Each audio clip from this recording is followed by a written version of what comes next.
إلا الله وحده لا شريك له، كل شيء هالك إلا وجهه، له الحكم وإليه ترجعون. وأشهد أن محمدا عبده ورسوله وصفيه من خلقه وحبيبه، أدى الأمانة وبلغ الرسالة ونصح الأمة فكشف الله به الغمة، وجاهد في الله حق جهاده حتى أتاه اليقين، فصلوات ربي وسلامه عليه وعلى آله وصحبه ومن تبعهم بإحسان إلى يوم الدين. أما بعد، فإن أصدق الحديث كتاب الله تعالى، وأحسن الهدي هدي محمد صلى الله عليه وسلم، وشر الأمور محدثاتها، وكل محدثة بدعة، وكل بدعة ضلالة، وكل ضلالة في النار.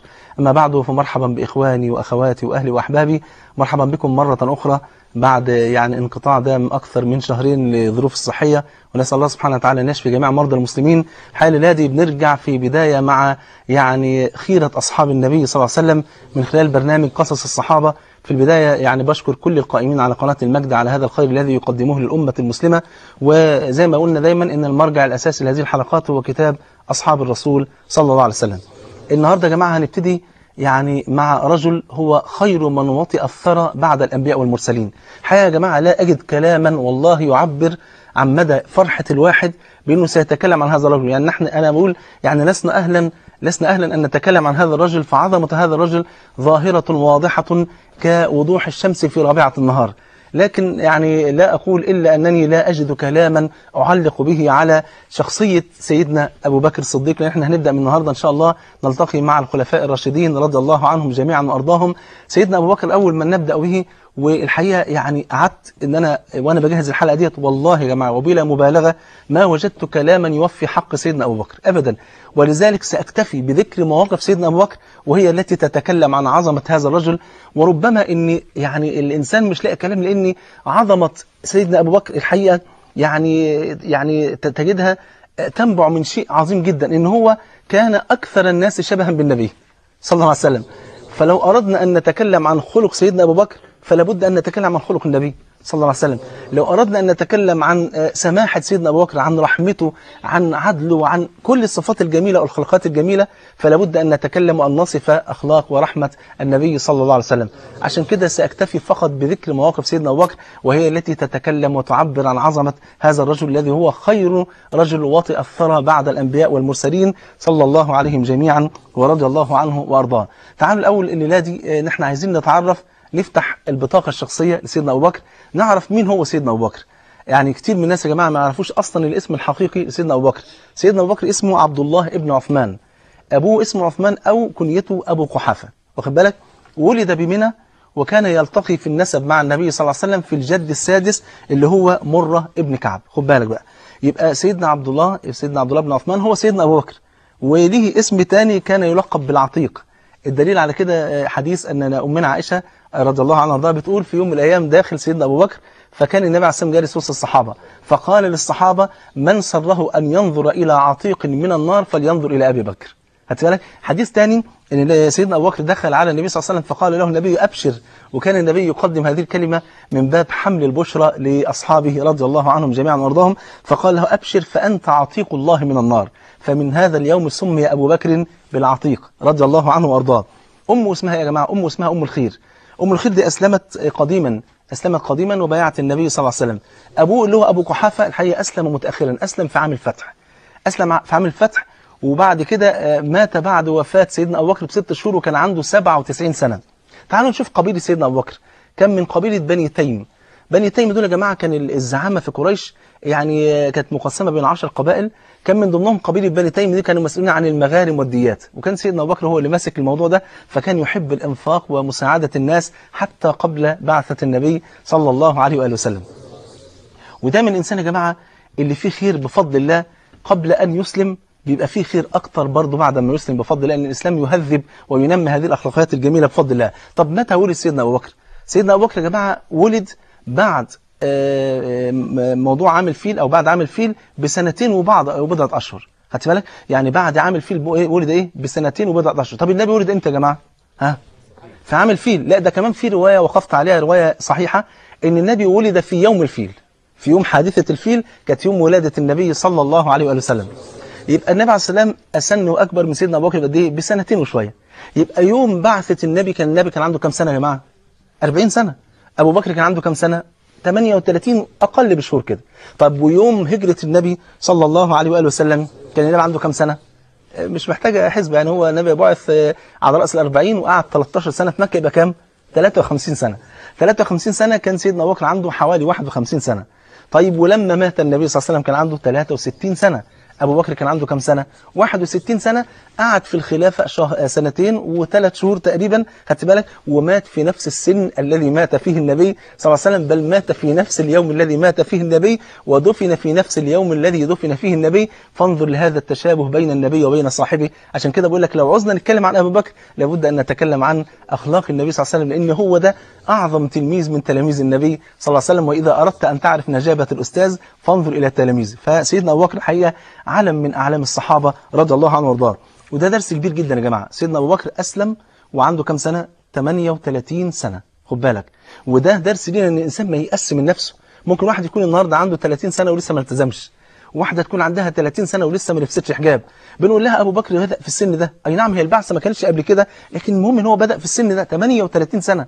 فما حدش ييأس من نفسه. حتى لو عندك 60 سنة، فاحنا من خلال سير الصحابة اللي احنا اتكلمنا فيها قبل كده يا جماعة، كتير من الصحابة بدأوا حياتهم الإيمانية بعد سن ال60 سنة، وبفضل الله كانوا أعلام من أعلام الصحابة. وعلى رأس هؤلاء عبد الله ابن عمرو بن حرام اللي هو والد جابر بن عبد الله، اللي كان الوحيد الذي كلمه الله بلا حجاب، خدت بالك. والحديث رواه الترمذي بسند صحيح، لما سيدنا النبي عليه السلام قال لجابر بن عبد الله، وكان ده ليها سبب، ان النبي عليه السلام يا جماعه صاحب القلب الرحيم صلى الله عليه وسلم. عايزين نتعلم الدروس الجميله دي من النبي صلى الله عليه وسلم. النبي لقى سيدنا جابر متضايق ليه؟ ابوه استشهد في غزوه احد وسايب له 9 بنات، وسيدنا جابر في الوقت ده يا جماعه كان سنه 14 سنه، مسؤول عن 9 بنات، فيعني بالنسبه له ازمه كبيره جدا. فماذا يصنع؟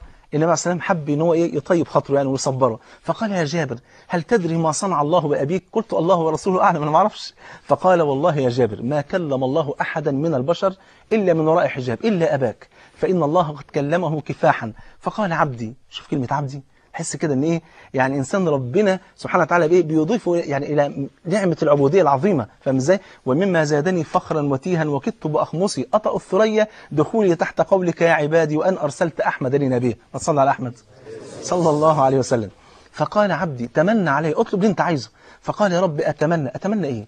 سيدنا عبد الله بن عمرو بن حرام لو انت مكانه هتعمل ايه؟ عندك 9 بنات سايبهم وابنك، تعمل ايه؟ قلت له يا رب اطمن على البنات ويتجوزوا وربنا يكرمهم، واحده تتجوز مهندس والثانيه دكتور والثالثه ضابط شرطه عشان يبقى لنا ظهر كده يعني، واخد بالك. فما طلبش اي حاجه او اطمن على ابن جابر ابدا. كل اللي قاله ايه؟ قال يا رب اتمنى ان ارد الى الدنيا فاقتل فيك ثانيه. انا اتمنى ان انا ارجع تاني عشان اتقتل مره ثانيه من اجلك يا رب. فقال الله جل وعلا انه قد سبق القول مني انهم اليها لا يرجعون. فقال يا رب فأخبر من ورائي حتى لا ينكلوا عن الجهاد. طب بلغهم بقى عشان يعرفوا الخير اللي أنا فيه. فنزل قول الله عز وجل ولا تحسبن الذين قتلوا في سبيل الله أمواتا بل أحياء عند ربهم يرزقون. مين تاني يا جماعة بدأ بعد سن 60؟ عمرو بن الجموح. عمرو بن الجموح كان أعرج شديد العرج، فأسلم بعد سن 60 ودخل غزوة أحد، وأولاده كانوا عايزين يمنعوه، فشكاهم للنبي صلى الله عليه وسلم. فقال له النبي صلى الله عليه وسلم أما أنت يا عمرو فلقد رفع الله عنك الجهاد، ما عليكش جهاد، ليس على الأعمى حرج ولا على الأعرج حرج. فقال وأما أنتم، كلم ولاده، وأما أنتم فما عليكم أن تتركوه لعل الله أن يرزقه الشهادة.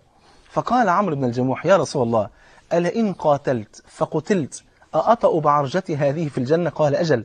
فلما دخل فقتل قام النبي صلى الله عليه وسلم فبحث عنه بعد الغزوة فوجده مقتولا فتبسم وقال والله لكأني بك يا عمرو الآن أنظر إليك وأنت تطأ بعرجتك هذه في جنة الرحمن صحيحة سليمة. يا سلام، ما تصلى على حبيبك صلى الله عليه وسلم. فده درس كبير يا جماعة، ما حدش ييأس من نفسه. عندك 40 50 60 سنة ابدأ من النهاردة وافتح صفحة جديدة. وليست العبرة بالسبق. سيدنا أبو هريرة زي ما قلنا قبل كده أسلم قبل موت النبي ب4 سنوات، وبقى مين؟ بقى أبو هريرة، واخد بالك، محدث يعني المحدث الكبير الذي نقل عطر حديث النبي للكون كله رضي الله عنه وعن أصحابه أجمعين. نشوف زوجات سيدنا أبو بكر. سيدنا أبو بكر يا جماعة تزوج 2 في الجاهلية قبل الإسلام، وتزوج 2 في الإسلام. طبعا كل الشباب العزاب يقولوا يا بخته، واخد بالك. فسبحان الله، فتزوج 4 2 في الجاهلية و2 ايه و2 في الإسلام. الاثنين اللي اتجوزهم قبل بعثة النبي عليه السلام، أول واحدة اسمها قتيلة بنت عبد العزى. الحقيقة اختلف في إسلامها، هل أسلمت ولا ما أسلمتش؟ يعني ما في رواية أو وردت إن هي إيه، إن هي أسلمت أو لا. فهي يعني ولذلك نتوقف في هذه المسألة. خلفت له مين أو أنجبت له مين؟ أنجبت له عبد الله. عبد الله ده اللي يا جماعة اللي كان بينقل الأخبار للنبي عليه السلام في حديث الهجرة لو فاكرين. وأنجبت له أسماء اللي هي ذات النطاقين رضي الله عنهم جميعا. الزوجة الثانية كان اسمها أم رومان. أم رومان ديت اللي هي أسلمت قديما وبايعت النبي صلى الله عليه وسلم. أنجبت له مين يا جماعة؟ اتنين برضه. عبد الرحمن، فاكر عبد الرحمن؟ عبد الرحمن ده اللي قابل سيدنا أبو بكر في غزوة بدر وكان لسه كافر، وكان هيقاتل سيدنا أبو بكر لكن ربنا ما قدرش إن هم يلتقوا لأنه أسلم بعد ذلك متأخرا اللي هو عبد الرحمن. والثاني وأنجبت له مين تاني؟ عائشة أم المؤمنين رضي الله عنها وأرضاها. يبقى دي الزوجة الثانية اللي هي أم رومان. الزوجة الثالثة يا جماعة اللي هي أسماء بنت عميس. أسماء بنت عميس يا جماعة اتجوزت ثلاثة في حياتها. مين هم؟ حد عارف؟ اتجوزت أول واحد أو جوزها مين الأول؟ سيدنا جعفر بن أبي طالب. جعفر بن أبي طالب أنجبت له 3 أولاد، خد بالك. فلما قتل جعفر بن أبي طالب في سرية مؤتة، أنتوا عارفين طبعا سيدنا جعفر كان معاه الراية، فقطعت يمينه فأخذها بشماله، فقطعت شماله فأخذها بعضديه، ثم يعني فصله الرجل نصفين، فأبدله الله بدلا من يديه جناحين يطير بهما في جنة الرحمن كما أخبر النبي صلى الله عليه وسلم. فلما قتل سيدنا جعفر تزوجها سيدنا أبو بكر اللي هي أسماء بنت عميس. فلما اقتربت وفاة سيدنا أبو بكر أوصاها بأن تغسلها فغسلته، خد بالك. ثم بعد ذلك تزوجها علي بن أبي طالب. يبقى جوز كم واحد؟ 3، والثلاثة من أهل الجنة. لك أن تتخيل امرأة تزوجت 3 من الرجال كلهم من أهل الجنة بفضل الله. الزوجة الرابعة يا جماعة اسمها حبيبة بنت خارجة ابن زيد. الحقيقة سيدنا أبو بكر مات وهي كانت حامل، فولدت له بنت سمتها أم كلثوم، خد بالك. يبقى مجموع أولاد سيدنا أبو بكر كم واحد؟ 3 أولاد و3 بنات. دول أولاد سيدنا أبو بكر رضي الله عنه وارضاه.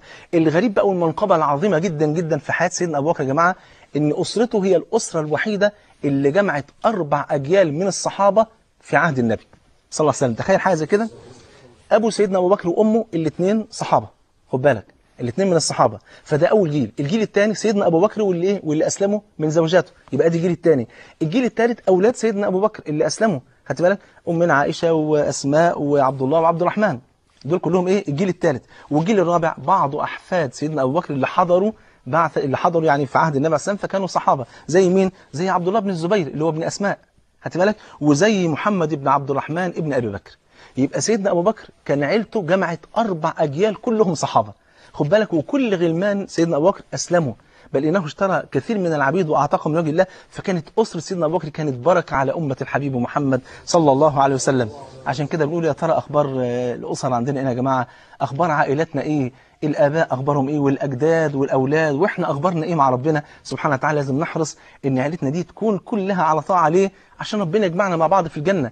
والذين امنوا واتبعتهم ذريتهم بايمان الحقنا بهم ذريتهم وما التناهم من عملهم من شيء. يا جماعه من ضمن النعم العظيمه في الجنه ان ربنا يجمعك انت واولادك وابائك واجدادك وحبايبك كلهم يبقوا مجموعين معاك في الجنه. ولذلك من النعم العظيمه جدا ان ربنا بيمتن بها على الشهيد، والحديث رواه احمد والترمذي بسند صحيح، ان النبي عليه الصلاه والسلام قال: ويشفع في 70 انسانا من اهل بيتي يكون قد وجبت لهم النار فيدخلهم الجنه. دي نعمه كبيره جدا ان 70 واحد كنت هتتحرم منهم، فعشان انت شهيد واخد بالك يوم تشفع في 70 واحد يدخلوا الجنه بفضل الله سبحانه وتعالى. طيب حد يا جماعه متخيل شكل سيدنا ابو بكر؟ سيدنا ابو بكر كان شكله الحقيقه رقيق جدا، كان نحيف، وكان يعني وجهه لا يمتلئ لحما، وانفه رفيعه كده وخفيفه ودقيقه جدا، وكان سيقانه برضه دقيقه، وكان غائر العينين وفيه انحناء بسيط كده، وكان يخضب لحيته رضي الله عنه وارضاه. فكان يعني شكله يعني بسيط جدا جدا، وتشوفه لازم تحبه، لازم يعني لما تقعد تتخيل كده وترسم صوره سيدنا ابو بكر تحس لازم هو ده يكون ابو بكر. ولما تربط بين شكل سيدنا أبو بكر وبين وصف النبي لما بيقول أرأف أمتي أو أرحم أمتي بأمتي أبو بكر، تحس فعلا أن الشكل ده بينساب منه الرحمة رضي الله عنه وارضاه. تعالوا نشوف أخبار سيدنا أبو بكر في الجاهلية قبل البعثة. النبي عليه الصلاة والسلام والحديث رواه البخاري ومسلم كان يقول: خياركم في الجاهلية خياركم في الإسلام إذا فقهوا. سبحان الله، الإنسان يا جماعة قبل ما يلتزم لما بيكون متربي تربية عالية، لما بيلتزم الإسلام أو الالتزام بفضل الله بيذكر التربية دي بيخليه إنسان ما شاء الله في غاية الأخلاق، وبينمي عنده حاجات جميلة جدا بفضل الله. سيدنا أبو بكر كان مثاليا في الجاهلية، فما ظنك به في الإسلام رضي الله عنه وارضاه. كان قريب جدا للناس، كان محبوب جدا، كان من أحب الناس لأهل قريش، تخيل. وكان يعني أنت عارف يألف ويؤلف، وهي دي طبع المؤمن يا جماعة، المؤمن يألف ويؤلف كما قال النبي صلى الله عليه وسلم: ولا خير في من لا يألف ولا يؤلف.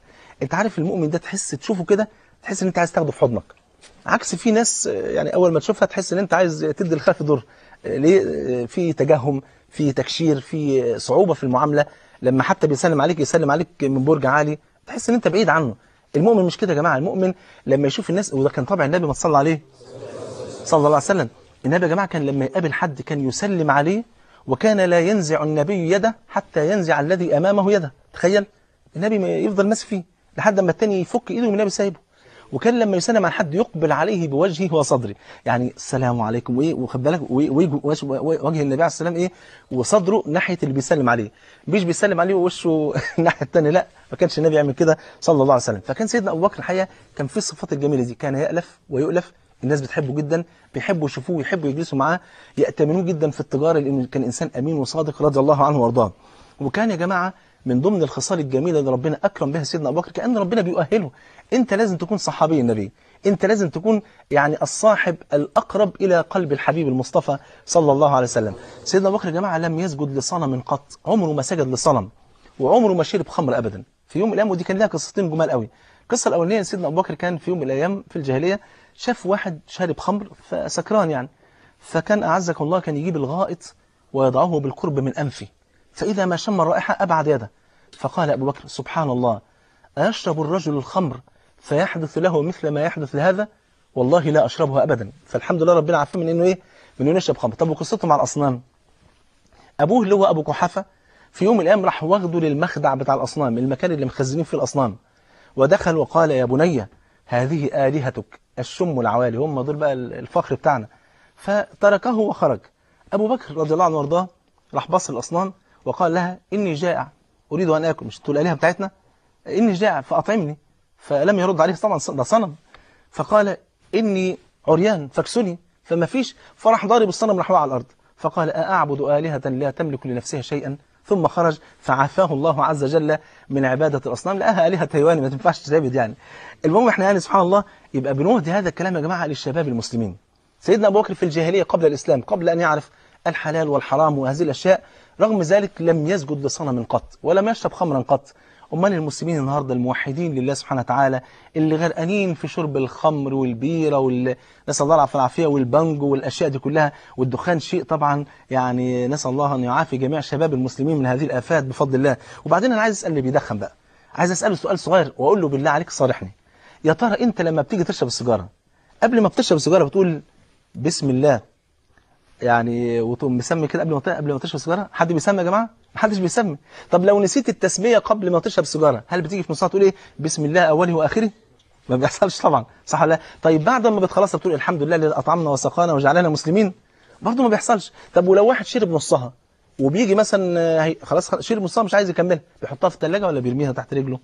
بيرميها تحت رجله. طب ولما تيجي تبص على علب مثلا البروبيف او اللانشون والكلام ده كله، يقول لك مثلا ايه، هل ممكن تلاقي على علبة أكل مكتوب عليها مثلا البروبيف ضار جدا بالصحة؟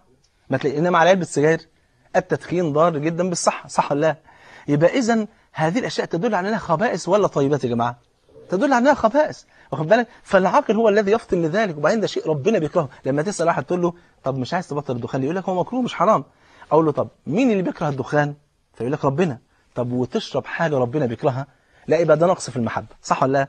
لأنك أنت لو بتحب ربنا بجد لا يمكن تعمل حاجة ربنا غضبان عليها أو ربنا بيكرهها سبحانه وتعالى. طيب تعالوا نشوف كمان يعني التآلف الذي كان بين النبي صلى الله عليه وسلم وبين أبي بكر رضي الله عنه وارضاه. كان في تآلف غير عادي يا جماعة، والله لما تقعد تتأمل كده التآلف والتشابه اللي كان بين سيدنا أبو بكر وبين سيدنا النبي عليه الصلاة والسلام شيء فوق الخيال. ندي مثال بس بسيط بس بعد ما تصلي على حبيبي صلى الله عليه وسلم. النبي صلى الله عليه وسلم يقول كما في الصحيحين الأرواح جنود مجندة فما تعارف منها ائتلف وما تناكر منها اختلف. فعلا يا جماعة تحس كده أحيانا إن أنت ممكن تخش مكان وتلاقي قلبك كده ما شاء الله بيهفو إيه للقرب من الإنسان.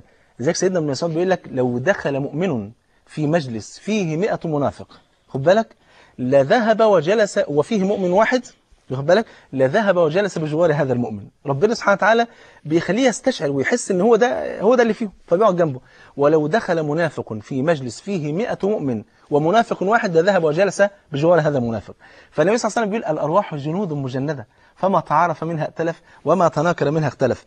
كان سيدنا ابو بكر الحقيقه قبل البعثة كان تربطه بالنبي علاقة حميمة جدا، كان بيحب النبي جدا، وكان النبي عليه الصلاة والسلام كان يحبه جدا رضي الله عنه وارضاه. الغريب في الموضوع يا جماعة ان أهل مكة كلهم كانوا بيحبوا النبي، وكانوا يقولون ان هو الصادق الأمين، ورغم ذلك لم يحدث التآلف بين النبي وبين حد من أهل مكة زي ما حصل التآلف بين النبي وبين سيدنا أبو بكر. خدت بالك؟ فشيء غريب جدا، كان في تآلف ما بينهم يعني فوق وتوافق غير العادي. يعني سبحان الله، مثلا على سبيل المثال في الجاهلية سيدنا أبو بكر زي ما قلنا يا جماعة لم يسجد لصنم قط، لم يشرب خمرا قط، لم يئت طفلة قط، لم يزن قط، لم يؤذي جاره قط، لم يكن عنده فحش القول، ما عندوش حاجة من الكلام ده كله. فلما تعرض على واحد زي سيدنا أبو بكر دعوة الإسلام، وهي دعوة في الأصل دعوة أخلاقية، النبي صلى الله عليه وسلم يقول إنما بعثت لأتمم مكارم الأخلاق. تخيل لما تعرض دعوة زي كده على سيدنا أبو بكر، هل يرفضها؟ لا يمكن يرفضها يا جماعة، صح ولا لا؟ فإذا المسألة فيه توافق عال، وكان النبي كان فيه كل الصفات دي. النبي عليه الصلاة والسلام لم يسجد لصنم قط، ولم يشرب خمرا قط، ولم يزن قط، لم يفعل أي شيء من ذلك صلى الله عليه وآله وسلم. يبقى إذا في تشابه عجيب جدا بين النبي وبين سيدنا. لا ده في توافق تاني جميل جدا جدا. إيه هو؟ في الصدق يا جماعة. سيدنا النبي كان مشهور في الجاهلية بإيه؟ الصادق الأمين، خد بالك. وسيدنا أبو بكر لقب بعد ذلك بإيه؟ بالصديق، خد بالك. ولم يؤثر عن سيدنا أبو بكر أبدا إن هو كذب لا في جاهلية ولا في إسلام. خد بالك من حاجة، لما بيكون الإنسان كذاب، النقطة دي مهمة جدا إحنا نشعرها في حياتنا. لما يكون الإنسان كذاب لا يمكن يصدق حد. ليه؟ هو معتقد إن كل الناس كذابين زيه، صح ولا لا؟ ولما يكون الإنسان صادق يا جماعة بيعتقد إن كل الناس اللي حواليه صادقين زيه، فبيصدق أي حد، بيصدق أي حد. فما ظنك إذا كان الذي يحدث الصادق هو الصادق الأمين؟ ما تصلى عليه صلى الله عليه وسلم. عشان كده يا جماعة سيدنا أبو بكر لم يتأخر أبدا عن أي شيء في انه يصدق النبي عليه الصلاه والسلام في كل حاجه. خدت بالك؟ حتى في الاشياء التي يعني تفوق قدرات العقل او تصورات العقل، زي مثلا رحله الاسراء، زي ما هنيجي ونشوف الموضوع عامل ازاي. لما يسرى بالنبي عليه الصلاه والسلام ليلا جزء من الليل من مكه الى من المسجد الحرام الى المسجد الاقصى، ثم يعرج به الى السماوات العلى ويرجع في جزء بسيط جدا من الليل. وكفار قريش مش بيتكلموا عن المعراج ده، بيتكلموا عن الاسراء، بيقولوا انقطع اكباد الابل من المسجد الحرام المسجد الاقصى في شهر كامل. خد بالك، وما اتكلموش عن المعراج. قالوا ثم هو يزعم أنه قد أسري به ليلا في جزء من الليل. فقال أبو بكر إن كان النبي قد قال فقد صدق. خدت بالك؟ صلى الله على النبي محمد صلى الله عليه وسلم. وبعدين مش سيدنا أبو بكر مش بيسمع للصادق الأمين وبس، لا ده النبي عليه الصلاة والسلام كان صادقا أمينا مش في يوم ولا ليلة ولا في موقف ولا لا لا لا يا جماعة. النبي عليه الصلاة والسلام كان صادق أمين في كل المواقف وعلى مدى سنين عمره صلى الله عليه وسلم. توافق تاني كان بين سيدنا أبو بكر وبين سيدنا النبي عليه السلام، التواضع. ايه اللي خلى الناس قبلت دعوة النبي يا جماعة؟ ان النبي وصل الدعوة بتواضع جم وبأدب يعني يفوق الخيال، عشان كده قبله. واللي رفض بسبب الكبر، زي ما ربنا قال كده وجحدوا بها واستيقنتها انفسهم ايه؟ ظلما وعلوا. يبقى سبب رفضهم ايه؟ الاستكبار. ازاي؟ فاهم ازاي؟ يعني بيستكتروا حاجه زي كده، سبحان الملك. ولذلك تجد بقى لو حبينا نتكلم عن تواضع سيدنا ابو بكر هنتكلم عن ايه يا جماعه؟ يبقى هنتكلم عن قصة حياة سيدنا ابو بكر كلها. لو حبيت اقول لك انا هكلمك الليله دي عن تواضع سيدنا ابو بكر، يبقى محتاج ان انا احكي لك قصه حياه سيدنا ابو بكر من الالف للياء. خدت بالك؟ ندي بس موقف بسيط وهياتي معانا بعد ذلك، لكن بس نقدم هذا الموقف. سيدنا ابو بكر لما ارسل جيش اسامه بن زيد، سيدنا ابو بكر كان مين؟ حاكم الدوله، خد بالك؟ يعني خليفه رسول الله صلى الله عليه وسلم. وكان عنده كم سنه يا جماعه؟ كان فوق 60 سنه. وسيدنا اسامه بن زيد كان جندي في جيش سيدنا ابو بكر، خد بالك بقى. وكان عنده كم سنة؟ حوالي 18 سنة. أسامة بن زيد راكب الدابة بتاعته، وسيدنا أبو بكر ماسك اللجام بتاع الدابة وماشي على رجليه. فأسامة بن زيد قال يا خليفة رسول الله صلى الله عليه وسلم والله لتركبن أو لأنزلن، ما ينفعش كده. قال والله لا أركب ولا تنزل، وما علي أن أغبر قدمي في سبيل الله ساعة. شوف التواضع قد ايه، شيء فوق الخيال. فتخيل لما يكون هذا تواضع ابو بكر، وهو اصلا تعلم التواضع ده من النبي صلى الله عليه وسلم، بل انه كان يرى تواضع النبي صلى الله عليه وسلم قبل البعثه وبعد البعثه رضي الله عنه وارضاه. تعالوا نشوف توافق تاني بس بعد الفاصل. اقول قولي هذا واستغفر الله العظيم لي ولكم.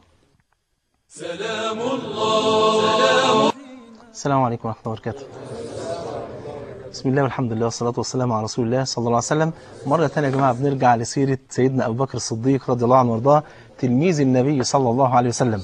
الحقيقة كان زي ما قلت لكم كان في توافقات عجيبة جدا بين شخصية النبي عليه السلام وبين شخصية سيدنا أبو بكر رضي الله عنه وارضاه. كان من ضمن الأشياء الجميلة جدا والتوافق الحلو اللي كان بين النبي صلى الله عليه وسلم وبين سيدنا أبو بكر، يعني موقف جميل جدا في بداية الوحي، نزول الوحي على النبي عليه السلام. لو تفتكر لما رجع النبي كان في غاية الفزع والخوف، فرجع إلى أمنا خديجة فقال زملوني زملوني، ثم قال لها والله لقد خشيت على نفسي يا خديجة. قالت له يا جماعة، قالت له كلا والله لا يخزيك الله أبدا. ليه؟ في مواصفات جميلة جدا يعني سبقت موجودة عند النبي صلى الله عليه وسلم. قالت إنك لتصل الرحم وتحمل الكل وتكسب المعدوم وتكر الضيف وتعين على نوائب الحق. خد بالك نفس الكلمات دي احفظها كده، حصلت لسيدنا أبو بكر لما كان خارج مهاجر إلى بلاد الحبشة، لما اشتد الإيذاء فكان خارج مهاجر إلى بلاد الحبشة قبل واحد اسمه ابن الدغنة. ابن الدغنة ده كان راجل كافر ما أسلمش، فلما لقى سيدنا أبو بكر قال إلى أين أنت ذاهب يا أبا بكر؟ قال ذاهب فرارا بديني فقد أوذينا كثيرا. فقال لا، مثلك لا يخرج ولا يخرج. ليه؟ قال إنك لتصل الرحم وتحمل الكل وتكسب المعدوم وتكر الضيف وتعين على نوائب الحق. نفس الكلمات اللي قالتها أمنا خديجة للنبي صلى الله عليه وسلم هي نفس الكلمات اللي قالها ابن الدغنة لسيدنا أبو بكر. شوف التوافق العجيب اللي كان بين النبي صلى الله عليه وسلم وكان بين سيدنا أبو بكر رضي الله عنه وارضاه. ولذلك ده درس يا جماعة، دي كانت أخلاق سيدنا أبو بكر في الجاهلية، أمال الأخلاق هتبقى إيه في الإسلام؟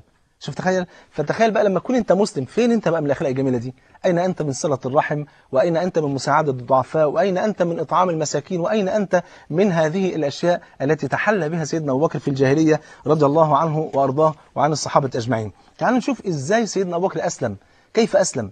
سيدنا أبو بكر يا جماعة لما نزل الوحي على النبي صلى الله عليه وسلم، عارفين طبعا زي ما قلنا ان النبي عليه الصلاه والسلام كان مشهور في الجاهليه انه هو الصادق الامين، كل الناس بتحبه، كل الناس بتحترمه. ولعل ابلغ موقف يدل على ذلك موقف وضع الحجر الاسود لما اختلفت القبائل وجاء النبي صلى الله عليه وسلم وامرهم بان يبسطوا صوتا، فحطوا القماش ديت واخد بالك وحط الحجر، وامر كل رئيس قبيله ان هو ينزع او يشيل من طرف هذا الثوب. فلما اقتربوا من المكان وضع النبي الحجر الاسود بيده الكريمه صلى الله عليه وسلم. فكانوا طبعا كانوا بيحب النبي وكانوا بيقدروا النبي صلى الله عليه وسلم. لكن سبحان الملك لما بدأ الوحي ينزل على النبي صلى الله عليه وسلم بدأ إيه؟ العداء. بدأ العداء وبدأ الإيذاء على النبي صلى الله عليه وسلم وأصحابه. لكن أول من أسلم مين يا جماعة؟ بعض الناس بيقولوا أول من أسلم علي بن أبي طالب، وبعضهم يقولوا زيد بن حارثة، وبعضهم يقول أبو بكر، وبعضهم يقول أمنا خديجة. والحقيقة لا تعارض بين هذه الأشياء، فأول من أسلم من الرجال هو أبو بكر، وأول من أسلم من الصبيان علي بن أبي طالب، وأول من أسلم من الموالي زيد بن حارثة، وأول من أسلمت من النساء خديجة بنت خويلد. فلا تعارض بين هذه الأشياء. فإذا فأول من أسلم لله جل وعلا واخد بالك من الرجال هو ضيف هذه الحلقة سيدنا أبو بكر رضي الله عنه وأرضاه. ولذلك النبي صلى الله عليه وسلم يقول كما عند البخاري إن الله بعثني إليكم خد بالك فقلتم كذبت وقال أبو بكر صدقت. يا سلام، أول من صدق النبي صلى الله عليه وسلم، ولذلك سمي بالصديق رضي الله عنه وأرضاه. خد بالك من حاجة، الدرس الجميل اللي ناخده من الحتة ديت، سيدنا أبو بكر أول من أسلم. أول ما أسلم عليه يعني ما سوفش يا جماعة، يعني لما تعرض عليه الخير ما قالش طب أفكر، طب يعني وحقه طبعا، يعني تخيل واحد بيتعرض عليه ديانة جديدة خالص فمن حقه انه يفكر، لكن لا ما فكرش. ليه؟ لأنه عارف أخلاق النبي صلى الله عليه وسلم، عارف أنه هو الصادق اللي لا يمكن يكذب، عارف أنه الأمين اللي لا يمكن يخون أبدا، عارف أنه هو يعني في من صفات الأخلاقية اللي تمنعه أنه هو يدعي شيء مش بتاعه. خدت بالك؟ فطبعا عارف، وخبرته في علاقته بالنبي عليه السلام كانت طويلة جدا، فلا يمكن أبدا يتأخر عن أي خير يدعى عليه. وزي ما قلت لك الأخلاقيات، الرصيد الأخلاقي اللي كان موجود عند سيدنا أبو بكر يمنعه أنه هو يتأخر عن هذا الخير، وخصوصا الإسلام دعوة أخلاقية. إنسان عنده أخلاق وبيدعى لدعوة أخلاقية كيف يرفضها رضي الله عنه وأرضاه. وسبحان الملك، فالتسويف يا جماعة جند من جنود إبليس. يجي واحد ما بيصليش، واحد يعني يدعو للصلاة، يقول له طب هفكر، طب من يوم الجمعة الجاية، طب إن شاء الله لما يجي رمضان، أنا بقى في رمضان بيبقى الحالة الإيمانية عالية، طب مش عارف إيه، ما أنت ممكن تموت دلوقتي. خدت بالك؟ وسبحان الملك ياما ذكرنا قصص يا جماعة لناس كتيرة جدا لما دعاهم أهل الخير بفضل الله سبحانه وتعالى بعد ساعة من دعوتهم ماتوا.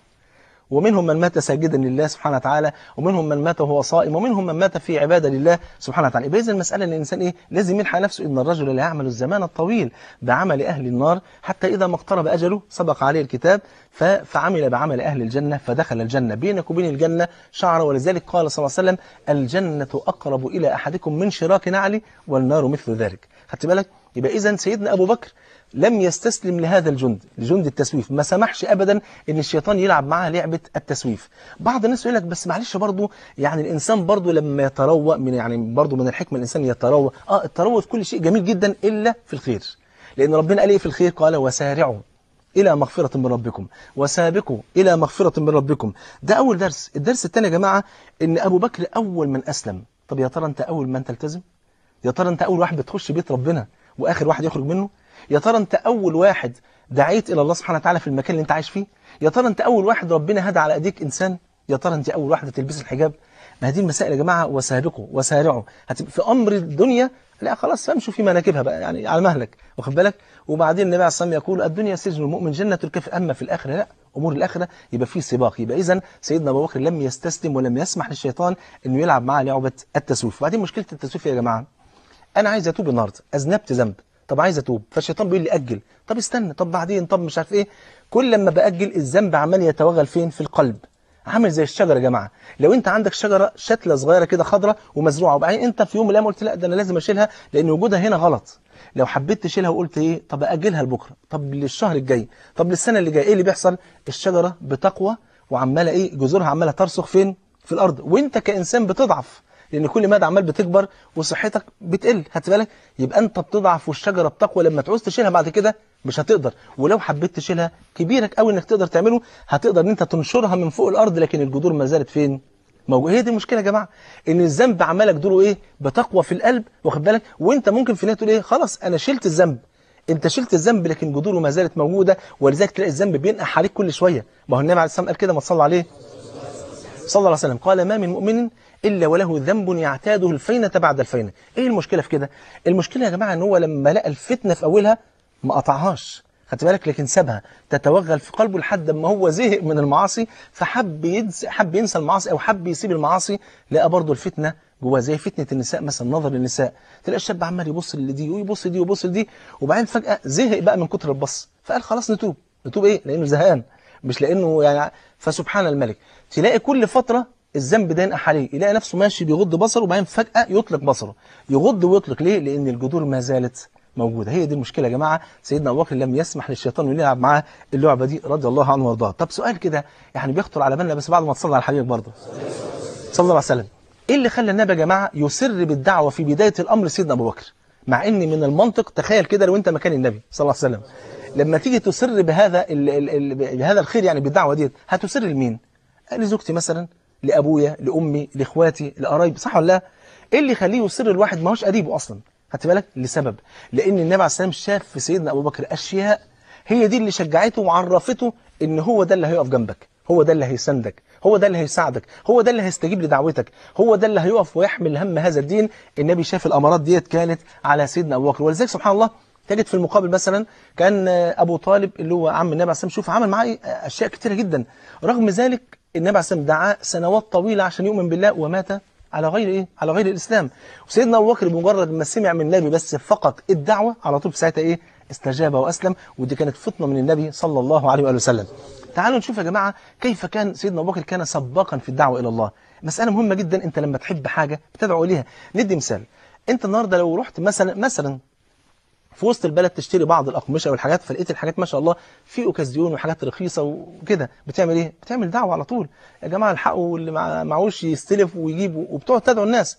بلاش ده كله، أهل المعاصي واحد منهم يخش فيلم فعجبه الفيلم، يخرج يعمل له دعاية، لو فاتك الفيلم ده يفوتك نص عمرك، ويقعد يقول لده ويكلم ده وفي تليفوناته ومسجات وحاجات كده، فاهم ازاي؟ من باب أولى بقى إن أنت لما تحب الدين ده تخدمه، تخلي نفسك فعلا خدام لهذا الدين. كما قال ربعي بن عامر لرستم لما سأله من أنتم وما الذي جاء بكم إلى هنا، قال له إيه؟ قال له نحن قوم ابتعثنا الله. يعني محدد هدفه يا جماعة، ما عندوش استعداد يفكر يقول له طب استنى اما أعرف احنا جايين ليه أو احنا عايشين ليه، لا ما فكرش في الكلام ده خالص. قال نحن قوم ابتعثنا الله لنخرج العباد، كل الناس ديت من عبادة العباد إلى عبادة رب العباد، ومن جور الأديان إلى عدل الإسلام، ومن ضيق الدنيا، الناس اللي فاكرة أن الدنيا دي هي دي المتعة وبس وقافلين على نفسهم كده، لا لا، فتح عينيك وشوف ده في جنة، في جنة عرضها السماوات والأرض أعدها الله عز وجل لعباده المؤمنين. أعددت لعباده المؤمنين في الجنة ما لا عين رأت ولا أذن سمعت ولا خطر على قلب بشر، واخد بالك، ومن ضيق الدنيا إلى سعة الدنيا، إلى سعة الدنيا الآخرة. فسيدنا أبو بكر دخل فأسلم أسلم وروح بيتهم نام؟ أبدا يا جماعة، في ساعتها خرج من عند النبي داعية. طب تخيل سيدنا أبو بكر لما خرج داعية كان عنده إيه من معلومات في الدين؟ أنا أؤكد لك إن أي واحد من اللي قاعدين قدامي أو اللي بيشوفونا دلوقتي كان عنده معلومات في الوقت ده أكتر من اللي كانت عند سيدنا أبو بكر بكتير جدا كمان. خدت بالك؟ أبو بكر اللي حركه إخلاص، حبه لله، حبه لرسول الله صلى الله عليه وسلم، حبه للدعوة دي يا جماعة. هي دي مسألة حمية المسلم لدينه. أجمل لحظة تمر في حياتك والله، أجمل لحظة تمر في حياتك يوم ما ترجع بالليل في آخر اليوم تعبان وشقيان. كل ده ليه؟ كنت بتعب لله، كنت ماشي في الدعوة إلى الله، في إصلاح بين المتخاصمين، في صلة رحم، في طلب علم، في حضور درس علم، في الدلالة على الخير. كل ده يا جماعة هو ده اللي بيبقى لنا بفضل الله. سيدنا أبو بكر بمجرد ما أسلم خرج وأسلم على إيده 30 واحد من الصحابة، منهم 6 من ال10 الذين بشروا بالجنة فيما بعد. تعال شوف عمل يعني معاه إيه مع الدعوة إيه، بس بعد ما تصلى على حبيبك برضه صلى الله عليه وسلم. سيدنا أبو بكر خرج من عند النبي خلاص، شهد أن لا إله إلا الله وأن محمدا رسول الله صلى الله عليه وسلم. في أول يوم جاب 5، والخمسة دول من ال10 المبشرين بالجنة اللي بشروا فيما بعد يعني. جاب سيدنا عثمان بن عفان أسلم على أيديه، الزبير بن العوام أسلم على أيديه، سعد بن أبي وقاص أسلم على أيديه، طلحة بن عبيد الله أسلم على أيديه، عبد الرحمن بن عوف أسلم على أيديه. تخيل كده بقى، ده في أول يوم. طب تاني يوم، تاني يوم جه بأبي عبيدة ابن الجراح وعثمان ابن مظعون، يبقى 2 هم. في اليوم الثالث جاب مين؟ الأرقم ابن أبي الأرقم وسيدنا أبو سلمة. تخيل بقى، بص بقى في أعمال الناس دي كلها، الأعمال اللي شوف في 3 أيام بس، بص الأعمال الناس دي فيما بعد كل دولت في ميزان حسنات أبو بكر. شايف؟ تخيل بقى يعني، تخيل أعمال عثمان بن عفان، تخيل عمل إيه؟ تخيل عبد الرحمن بن عوف، تخيل بقى طلحة بن عبيد الله، تخيل كل هؤلاء، سعد بن أبي وقاص، تخيل هؤلاء العظماء كل دولت في ميزان حسنات أبو بكر الصديق رضي الله عنه وارضاه. ما كانش يملك في الوقت ده لا علم ولا أي حاجة يا جماعة، كل اللي كان يملكه إخلاص وقلب بيحب ربنا. فقام ونقل أحاسيسه الجميلة للناس اللي حواليه، الناس حست بأحاسيسه الحلوة دي فانفعلوا فأسلموا لله سبحانه وتعالى. ولذلك سبحان الله يعني برضه الواحد لما يسمع هذا الكلام ويسمع ان سيدنا ابو بكر عمل كل ده في 3 ايام يا جماعه، يعني بيقعد كده يرجع على نفسه باللوم. انا عملت ايه بقى؟ ده في 3 ايام ابو بكر عمل كل ده، امال انا في 20 سنه التزمتهم قدمت ايه؟ في 30 سنه، بلاش في 30 سنه ولا 20، في 3 سنوات او حتى في سنه. يا جماعه اللي بيحب حاجه بينشغل بيها. لو احنا فعلا فعلا بنحب ربنا بجد، بنحب النبي عليه الصلاه والسلام بجد، يبقى شوف بقى، ارجع بقى لقول الله عز وجل: كل هذه سبيلي، قول لهم يا محمد صلى الله عليه وسلم: كل هذه سبيلي أدعو إلى الله. هي دي سبيلي، أدعو إلى الله على بصيرة أنا وبس، لا لا لا ومن اتبعني. ها احنا من أتباع النبي يا جماعة ولا إيه؟ أخبارنا إيه؟ طبعا بنحب النبي صلى الله عليه وسلم، ونتمنى إن احنا نلحق بالنبي عليه السلام في الجنة، وإن احنا نقابله على الحوض. لما تيجي تقابل النبي على الحوض ويسألك: أنت التزمت من كام سنة؟ والله التزمت، قعدت 20 سنة ملتزم. قدمت إيه لدين الله؟ بالله عليك ما تبقاش خجلان من النبي لما تقول له: والله يا رسول الله ده أنا كل اللي كنت مشغول بيه الزوجة والعيال والشغل والمنصب والمال، وهعمل إيه الدنيا كلها تلاهي ومشاغل. لا لا لا لا، انسى الكلام ده خالص. لازم يبقى في حاجة عملتها عشان لما تلقى النبي على الحوض ولما تقف بين ايدين ربنا ويسألك قدمت ايه لديني، هتقول له ايه؟ لازم يا جماعة يبقى في يوم فعلا هنقف فيه بين ايدين ربنا. عشان كده النبي عليه الصلاة والسلام قال: ما منكم من أحد إلا سيكلمه ربه جل وعلا ليس بينه وبينه ترجمان. انت متخيل الموقف ده؟ هتقف بين ايدين مالك الملك وملك الملوك: وما قدر الله حق قدره والأرض جميعا قبضته يوم القيامة والسماوات مطويات بيمينه سبحانه وتعالى عما يشركون. تخيل انك تقف بين ايدين الملك الجبار القهار سبحانه وتعالى، وهيسألك: عبدي عملت ايه؟ قدمت ايه؟ التزمت ولا لا؟ فين اين انت من رعيتك؟ زوجتك اتحجبت ولا لا؟ والله ما اتحجبت. وبناتك ولادك صلوا ولا ما صلوش؟ عملتوا ايه؟ كان اخباركم ايه مع القرآن؟ كان اخباركم ايه مع سنة سيد الانام؟ كل دي أسئلة يا جماعة لازم نجهز نفسنا عشان هنرد عليها يوم القيامة. فلازم تعد للسؤال جوابه، كما قال الفضيل بن عياض لما لقي رجلا غافلا وبيسأله، بيقول له: أيها الرجل كم عمرك؟ يعني قد بلغ عليك أو مرت عليك كم سنة؟ قال: 60 سنة. فالفضيل بن عياض قال: إن لله وإنا إليه راجعون، فأنت منذ 60 سنة تسير إلى الله، يوشك أن تلقاه، خلاص ده أنت قربت خلاص توصل آخرتك. فقال الرجل: إن لله وإنا إليه راجعون. فقال له الفضيل: هل تعلم معنى تلك الكلمة؟ قال: أجل، أعلم أني ملك لله وأني إليه راجع. فقال له الفضيل: يا هذا، من علم أنه ملك لله وأنه إليه راجع فليعلم أنه بين يديه مسؤول، ومن علم أنه بين يديه مسؤول فليعلم أنه بين يديه موقوف، ومن علم أنه بين يديه مسؤول فليعد للسؤال جوابا. فهل أعددت للسؤال جوابا؟ فقال له الرجل: ما الحيلة يرحمك الله؟ وهي دي المسألة يا جماعة. العالم لا يجرئ الناس على معصية الله ولا يقنط أحدا من رحمة الله. العالم وسط. فقال: الحيلة يسيرة، الحل موجود الحمد لله، أنا ما بيأس حد من رحمة ربنا، الحيلة يسيرة. قال له أعمل إيه؟ قال أن تتقي الله فيما بقي يغفر الله لك ما قد مضى وما قد بقى إلا من تاب وآمن وعمل عملا صالحا فأولئك يبدل الله سيئاتهم حسنات. السؤال يا جماعة اللي بيطرح نفسه بشدة بقى في موقف سيدنا أبو بكر. سيدنا أبو بكر في 3 أيام جاب كل دول بفضل الله أولا. طيب الناس دي استجابت بسرعة ليه يا جماعة؟ ده سيدنا أبو بكر في الوقت ده لا كان دارس علم مصطلح ولا عنده أصول فقه ولا دارس تفسير ولا حافظ قرآن كتير ولا أي حاجة. ده كان كلمتين سمعهم من النبي عليه السلام ونقل أحاسيسه الجميلة دي للناس فأسلمت. إيه اللي خلاهم أسلموا بسرعة كده واستجابوا؟ ما كان ممكن يقولوا طب اقنعني، طب اديني الأدلة، طب أنا عايز نتناقش، صح ولا لا؟ لكن استجابوا ليه؟ عارف ليه؟ لسهولة وليونة وجمال أخلاق سيدنا أبو بكر. خد بالك لما يكون المؤمن في دعوته سمح ولين وبشوش وضحوك وأخلاقه حلوة وعذبة وجميلة كده ولين كده، تلاقي الناس قلوبها تنفتح على طول. شيء طبيعي ان هو اصلا كان محببا الى الناس قبل البعثه، فلما يجي يكلمهم يا جماعه في امر هم عارفين الراجل ده لا يمكن، عمرنا ما شفناه بيكذب، عمرنا ما شفناه غليظ، عمرنا ما شفناه خائن ابدا، ده راجل فاضل صادق وامين وراجل يعني فاهم ازاي؟ فدي كانت من اسباب قبول الدعوه، ولذلك لازم احنا كمان نتعلم الدين والتواضع والرحمه حينما ندعو الناس الى الله سبحانه وتعالى. طيب سيدنا ابو بكر كان سباق فقط في الدعوه؟ لا يا جماعه، ده كان سباق في كل ميادين الخير.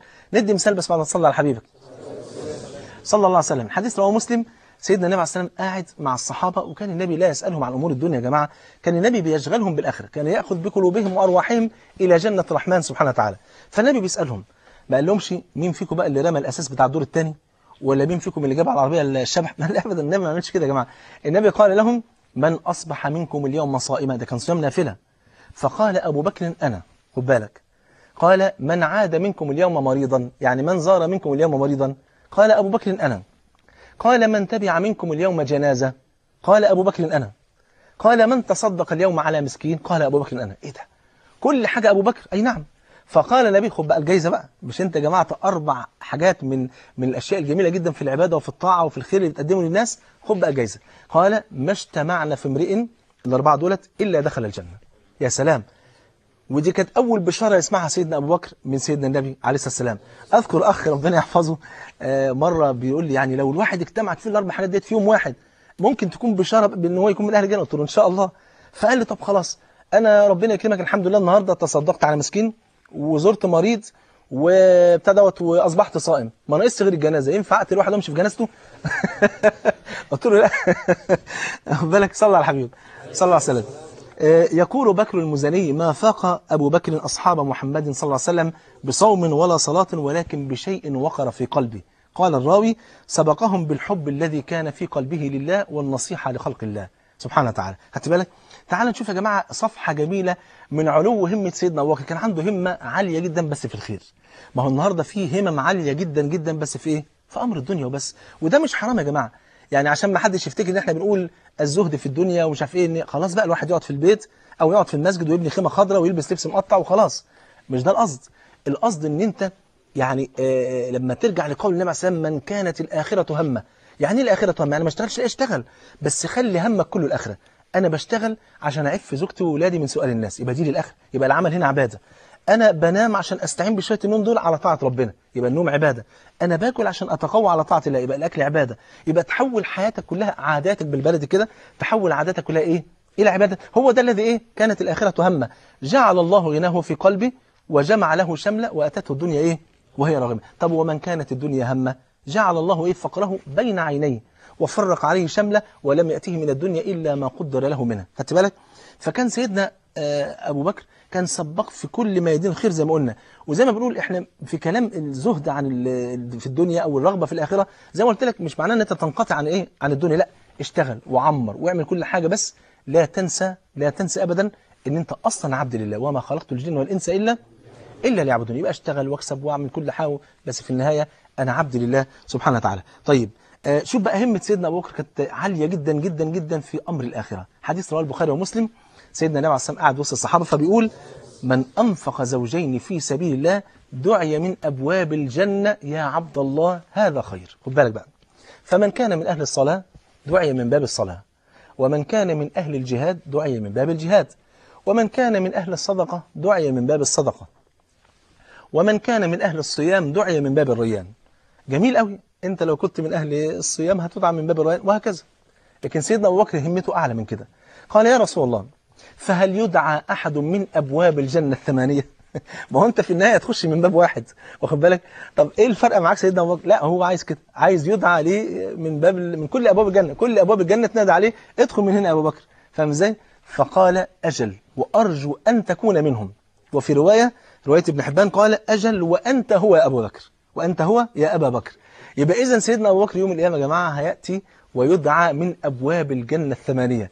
الملائكة اللي واقفة على أبواب الجنة الثمانية تنادي على سيدنا أبو بكر تعالى من هنا يا أبا بكر، لا تعالى خش من الباب ده، تعالى أنا طبعا لو مكانه أخش من هنا وأخرج من هنا وأفضل يعني اللي طبعا يعني نعمة كبيرة جدا إن إحنا ربنا يجمعنا في جنة، ربنا يجمعنا وإياكم وكل المشاهدين في جنة الرحمن سبحانه وتعالى. تعالوا نشوف برضه صفحة جميلة جدا من همم سلفنا الصالح يا جماعة.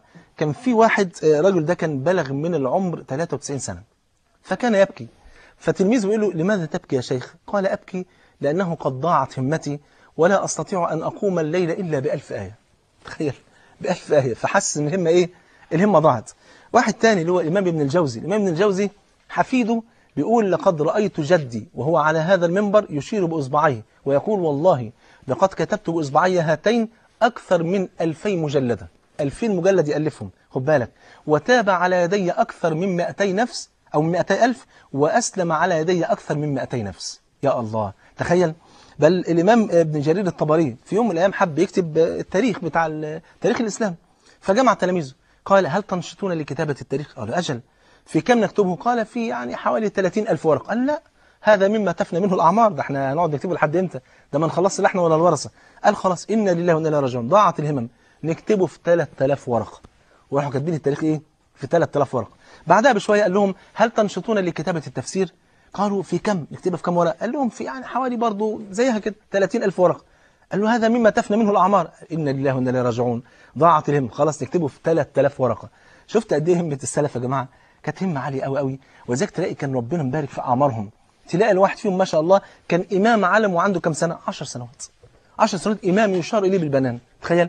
والنهاردة ممكن تلاقي واحد عنده 40 50 سنة مش هقول لك إمام ولا علم، ما بيعرفش يقرأ في كتاب الله، وممكن يكون معاه دكتوراه وماجستير لكن سبحان الله لا يعلم شيئا في كتاب الله سبحانه وتعالى. يا جماعة احنا لما بنيجي نتكلم في النقطة دي بنتكلم عن طاقات البشر.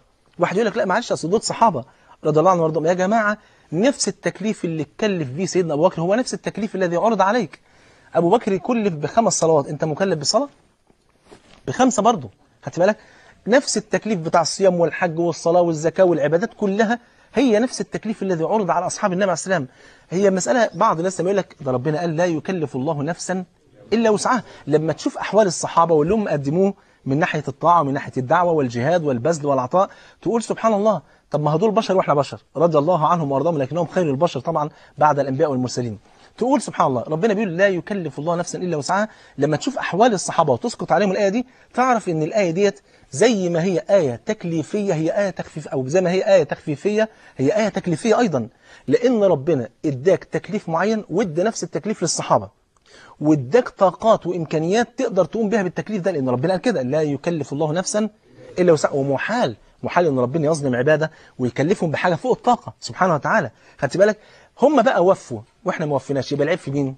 فينا احنا، ان ربنا اداك التكليف واداك طاقه على قد التكليف ويمكن تزيد كمان، خدت بالك؟ فهم وفوا احنا ما وفيناش. ولذلك انا بقول للشاب اللي ما بيصليش هل تعتقد ان ربنا كلفك بحاجه فوق طاقتك؟ او الاخت اللي مش محجبه هل تعتقدي ان ربنا كلفك بحاجه فوق الطاقه؟ سبحان الله. انا اذكر بس مثل بسيط جدا بس بعد ما تصلي على حبيبك صلى الله عليه وسلم. انتوا عارفين يا جماعه المسلم ده عامل زي ايه؟ عامل زي المصنع اللي مليان مكن فيه خير كتير جدا. المكن ده بيطلع نسيج وقماش وعربيات، مصنع مليان مكن كتير جدا وفي خيرات كتيرة جدا. بس المشكلة ان المصنع ده كله كان متعطل بسبب فيوز ضرب. الفيوز دوت لو جبته تشتريه بحوالي 5 جنيه. لما تشيل الفيوز اللي بايظ ده وتحط مكانه الفيوز اللي السليم المصنع كله يشتغل، خد بالك؟ ولو سبت الفيوز البايظ ده كل المكن اللي بملايين الدولارات ده مش هيشتغل. بسبب ايه؟ فيوز ب5 جنيه. هي دي المشكلة. كتير من المسلمين واقفين على الفيوز ده، والفيوز ده انت عارف عبارة عن ايه؟ كلمة طيبة، بسمة حانية، شريط تديهوله، كتيب، معاملة طيبة، هدية، حاجات بسيطة جدا جدا بفضل الله تنفتح بها القلوب يبقى أنت حطيت الفلوس، هتلاقي المصنع ده اشتغل، هتلاقي ما شاء الله، هتلاقي ابتدى يصلي ويصل الرحم ويبقى صادق ويبقى أمين ويفتح كتاب ربنا ويحفظ ويتعلم سنة النبي ويبقى داعية، وكل ده بفضل الله هيبقى في ميزان حسناتك في يوم لا ينفع فيه مال ولا بنون إلا من أتى الله بقلب سليم. الحقيقة يا جماعة قصة سيدنا أبو بكر محتاجين ان احنا نلتقي فيها على الأقل حوالي 6-7 حلقات، لأن فعلا أنا مش قادر أتكلم يعني عن سيدنا أبو بكر بسرعة كده. أنا محتاج أن أقف مع كل موقف وقفه سيدنا أبو بكر رضي الله عنه وارضاه. فالحقيقة يعني كل اللي أقدر أقوله إن فعلا لو حبيت تعرف قدر سيدنا أبو بكر لابد أن تعلم أولا أنه أقرب تلميذ وأنجب تلميذ لسيد ولد آدم صلى الله عليه وآله وسلم. عشان كده يا جماعة يعني بنقول ما زالت الصفحة مفتوحة، إن شاء الله نلتقي في الحلقة القادمة ونبدأ الحلقة القادمة بصورة من صورة حب سيدنا أبو بكر للنبي صلى الله عليه وسلم، ونشوف قد إيه كان حب يعني يفوق الخيال، يعجز الإنسان عن وصف حب سيدنا أبو بكر لسيدنا النبي عليه السلام. فأقول قولي هذا وأستغفر الله العظيم لي ولكم. سبحانك اللهم وبحمدك، أشهد أن لا إله إلا أنت، أستغفرك وأتوب إليك، وصلى الله على نبينا محمد وعلى آله وصحبه وسلم، والسلام عليكم ورحمة الله وبركاته. سلام الله سلام الله سلام الله سلام الله نبعثه نعطره رياحينا لجيل طاب